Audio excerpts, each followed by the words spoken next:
একটা মধ্যবিত্ত পরিবার জানে মাসের 25 তারিখ থেকে শুরু করে সামনের মাসের 10 তারিখ পর্যন্ত তাদের কিভাবে চলতে হয়। এই দুনিয়াতে যারা আলালের ঘরে দুলাল হয়ে জন্মগ্রহণ করে এসেছে তারা এই কষ্ট কখনোই বুঝবে না। কেউ বুঝুক আর না বুঝুক এতে আমার মাথা ব্যথার বিষয় ছিল না, কিন্তু আমাকে নিয়ে যারা মাথা ব্যথা করে তাদের জন্য আমার এই কথাগুলো বলা। 25 তারিখের পরেই এই যে দেখেন হলুদের ডিব্বা খালি হয়ে যায়, মরিচের ডিব্বা খালি হয়ে যায়, ধনিয়ার ডিব্বা খালি হয়ে যায়, তেলের গ্যালানে এক ফোঁটা তেল থাকে না।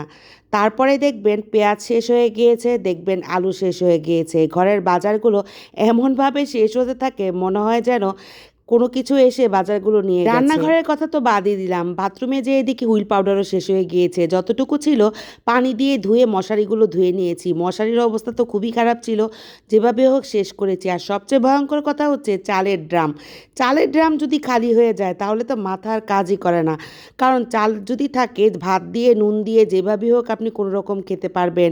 বাসার নিচে গিয়েছিলাম, গিয়ে দেখি যে 20 টাকা 20 টাকা করে কেজিতে সবজি বিক্রি করতেছে, মানে যেটা নেবেন সেটাই 20 টাকা। আমার হাতে ছিল 100 টাকা। তো যাই হোক আমি 100 টাকা দিয়ে বেশ কিছু সবজি নিয়ে এসেছি বাসার জন্য।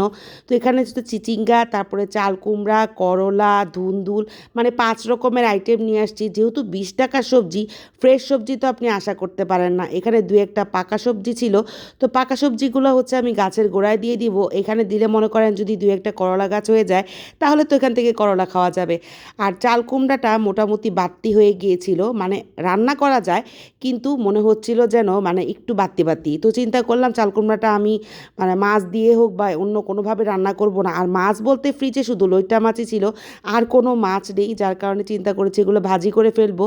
তো চাল কুমড়া কেটে নিয়েছি, চিচিঙ্গাও কেটে নিয়েছি, করলাও কেটে নিয়েছি। আজকে সব ভাজি আইটেম করব, করলাটা রাতের জন্য করব, রুটি দিয়ে খাবো আমি। তো আর যে কাটাকাটি করার পরে রান্না করতে চলে আসছি। তো এই যে হচ্ছে লইট্টা মাছ, বললাম যে লইট্টা মাছগুলো অনেক দিন আগের ফ্রিজে ছিল। তো এই মাছটা যদি এখন আমি রান্না করতে চাই এটাও খেতে ভালো লাগবে না।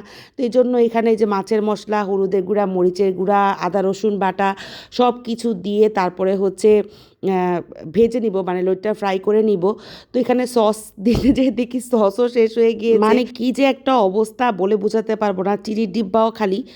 তো যাই হোক মানে মাস শেষ হয়ে গেলে আবার হাতে বেতন পেলে আবার বাজার করা হবে, আবার কেনাকাটা করা হবে, আল্লাহর রহমতে আবার সব কিছু পরিপূর্ণ হয়ে যাবে।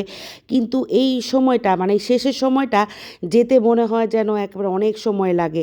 আর আরও বেশি মজার কথা হচ্ছে চিকেন না সরি, লোটটা ফ্রাই করার পরে আমার ফ্রাই শেষ হয়ে গিয়েছে করা, এরপরে দেখি সিলিন্ডার শেষ হয়ে গিয়েছে। আর এখন হচ্ছে দুপুরের সময় এখানে দোকানপাট সব বন্ধ থাকে।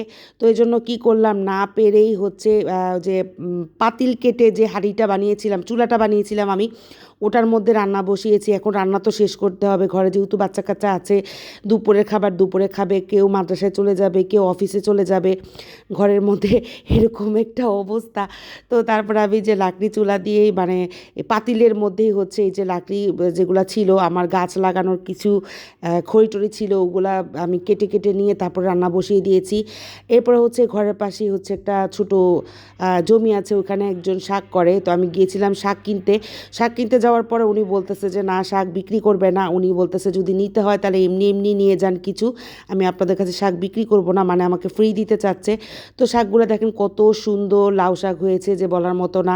আর অনেক টমেটো জায়গায় জায়গায় পচে রয়েছে। তা আমি ওখান থেকে কিছু টমেটো আর লাউ শাক নিয়ে আসছি, পরে রান্না করব।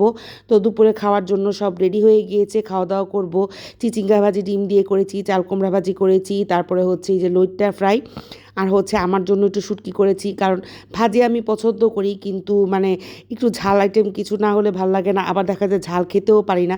তো আজকের ভিডিওটা কেমন লাগলো, সবাই ভালো থাকবেন, সুস্থ থাকবেন, আল্লাহ হাফেজ।